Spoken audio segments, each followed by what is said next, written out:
Good morning students, myself Shivam Arora from Silva Bells, Mansur, Palampur. Today I am here for our part number 1, chapter number 2, how things work of class 7. Okay students, हमने इससे पहले जो हमारा chapter number 1 देखा था, जो हमने part 2 complete किया, इसके बाद आज जो हमारा नया चैप्टर है हाउ थिंग्स वर्क, तो कोई भी थिंग्स होती है वो किस तरीके से वर्क करती है, आपको वो चीज इस चैप्टर में समझाई जाएगी। अब एक्टिविटी 1 स्टूडेंट्स, आपकी एक्टिविटी 1 क्या है? सबसे पहले आपको दिया गया है न्यू वर्ड्स करके, पीछे क्वेश्चन मार्क दिया गया है। इसका मतलब क्या स्टूडेंट्स, वो मैं आपको आगे समझाता हूँ। बिफोर बिगिनिंग दिस टास्क, अब न्यू वर्ड्स वाला आपको जो क्वेश्चन मार्क करके टास्क दिया गया है, ये टास्क स्टार्ट करने से पहले make sure that you understand the words and the meaning in how does it do that. अब सबसे पहले आपको कोई भी टास्क अगर स्टूडेंट्स आपको देते हैं, तो सबसे पहले आपको उसका कोई भी टास्क देने से पहले उसको आपको पता होना चाहिए कि वो जो आपको समझाया जा रहा है उसके वर्ड्स और उसका मीनिंग, इट मींस वो उसके टास्क के वर्ड्स क्या है और वो टास्क क्या कहना चाहता है, वो सबसे पहले हमें समझ में आना चाहिए, तभी वो टास्क को हम अच्छे से कर पाएंगे। Part 1. Did you find any new words such as the reflect or the photons or the angle that you need help with? अब स्टूडेंट्स आपको बताया कि क्या आपको कोई ऐसे कोई न्यू वर्ड्स दिखे हैं, जैसे कोई रिफ्लेक्ट हो या फोटोन्स हो या कोई एंगल हो। अगर पार्ट 1 जो आपको फर्स्ट चैप्टर के अंदर इस तरीके के आपको अगर कोई न्यू वर्ड्स दिखाए गए तो उसका मीनिंग क्या होता है, वो चीज हमें यहाँ पे देखनी होती है। If you know them can you help other classmate understand, क्या आपको अगर उनके मीनिंग्स पता चल गए तो आप क्या उनके मीनिंग्स अपने क्लासमेट के साथ शेयर करोगे? ये सारी चीजें कि उन्हें भी समझ में आए, ऐसे उन्हें अंडरस्टैंड करना है। अगर आपको समझ में नहीं आते हैं तो आप क्या किसका यूज कर सकते हैं? यूज अ डिक्शनरी और talk to the classmate until every one understand the new words. अगर कोई भी न्यू वर्ड्स है उसका मीनिंग अगर आपको भी समझ में नहीं आ रहे या स्टूडेंट्स आपके क्लासमेट को भी समझ में नहीं आ रहे, तो आप क्या कर सकते हो?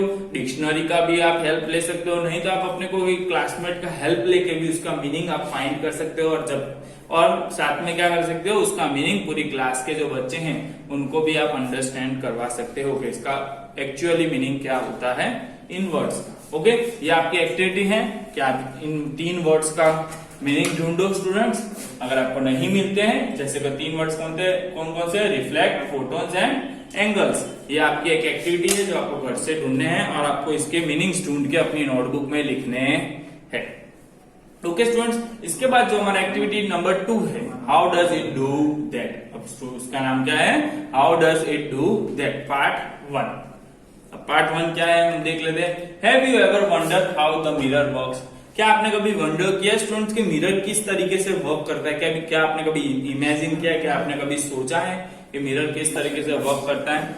Why does it look like you are inside the mirror when you are not? Why does it look?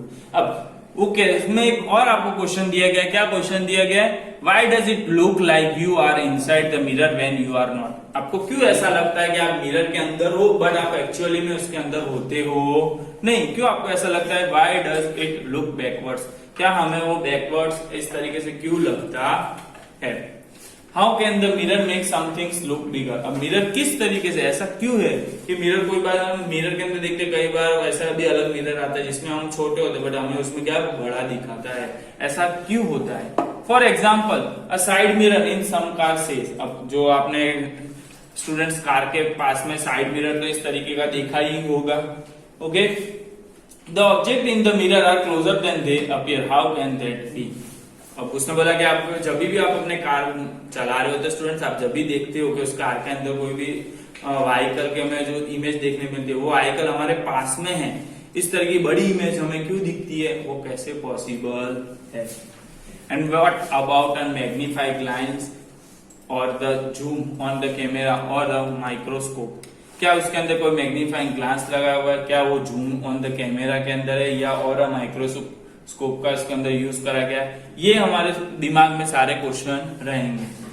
How can this make things look bigger than they are, कि ये सारी थिंग्स हमें बिगर क्यों लगती है जब कांच में देखने से, इसका भी एक क्वेश्चन हमारे दिमाग में रहेगा ऑलवेज स्टूडेंट्स। अब आप इसका क्वेश्चन, अब ये सारे जो क्वेश्चंस है स्टूडेंट्स आपको मैं घर से होमवर्क में दे रहा हूं, आपको खुद से इसके बारे में सर्च करना है और अपनी नोटबुक के अंदर एक्सटर्नली लिखना है।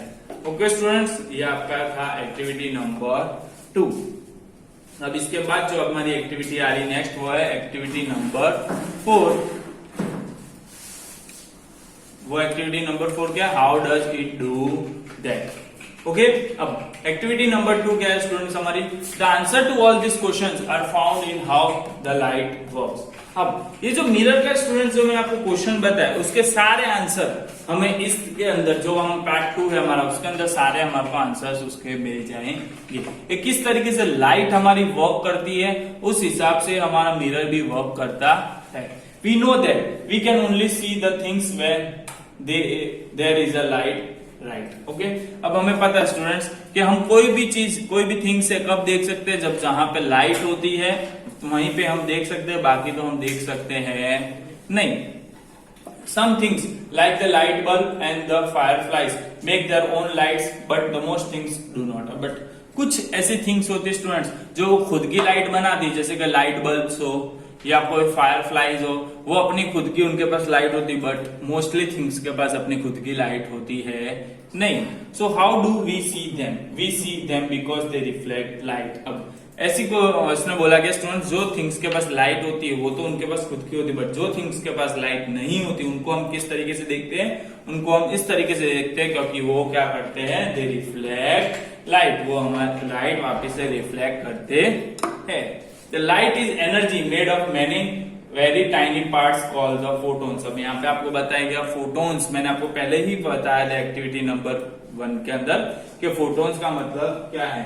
तो वहां फोटोन्स का मतलब क्या है स्टूडेंट्स, हम देख लेते हैं। Light is an energy made of many very tiny parts called photons. अब लाइट एक एनर्जी है जो छोटे छोटे पार्ट से बनी गई है, टाइनी पार्ट से, और उसे हम क्या बोलते हैं, फोटोन्स बोलते हैं।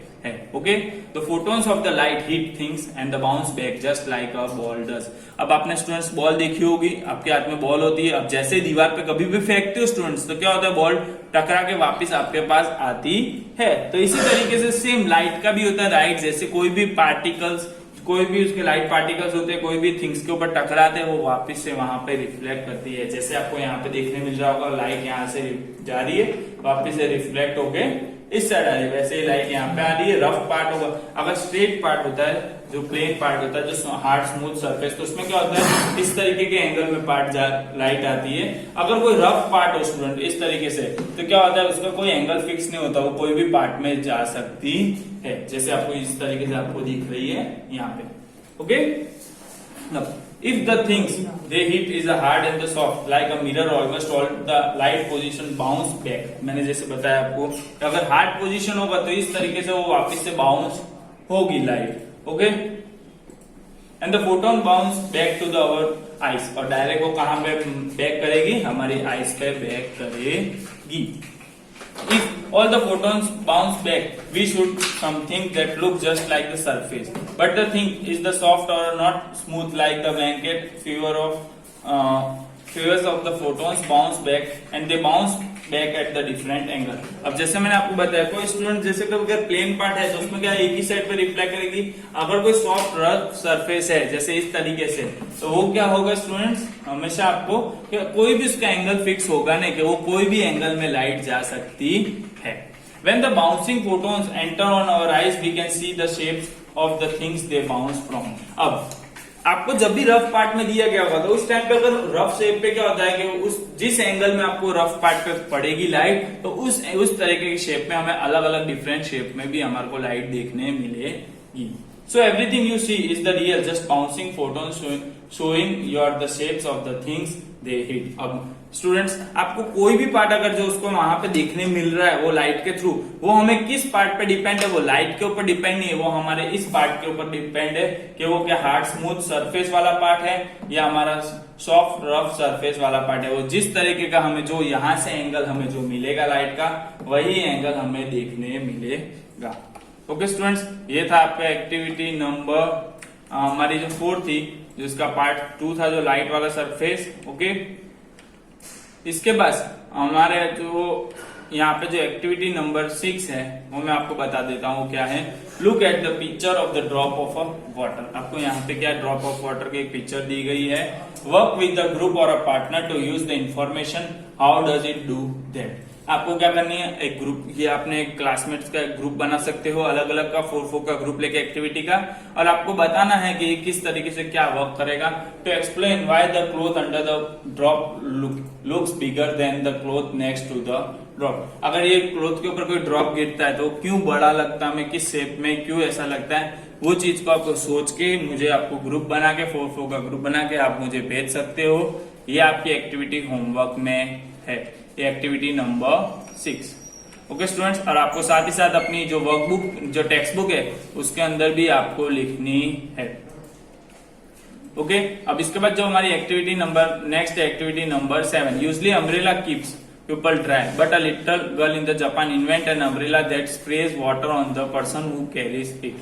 अब यहाँ पे अपने स्टूडेंट्स, हमें पता है जो अम्ब्रेला है वो क्या करती है, हमें ड्राई रखती है, बट यहाँ पे एक जो गर्ल है जापान की, उसने एक ऐसी जो अम्ब्रेला इन्वेंट करी है कि जो हमेशा कोई पर्सन जो अम्ब्रेला निकलता है उसके ऊपर वाटर स्प्रे करती है। She want an umbrella to help people stay cool in very hot weathers. अब वो उसने अम्ब्रेला क्यों बनाई थी, उसने ये तभी बनाई थी कि अगर समर के अंदर किसी को भी अगर ठंडी का एहसास चाहिए, मीन्स अगर गर्मी लग रही हो, तो आप वो अम्ब्रेला का उसमें यूज कर सकते हैं।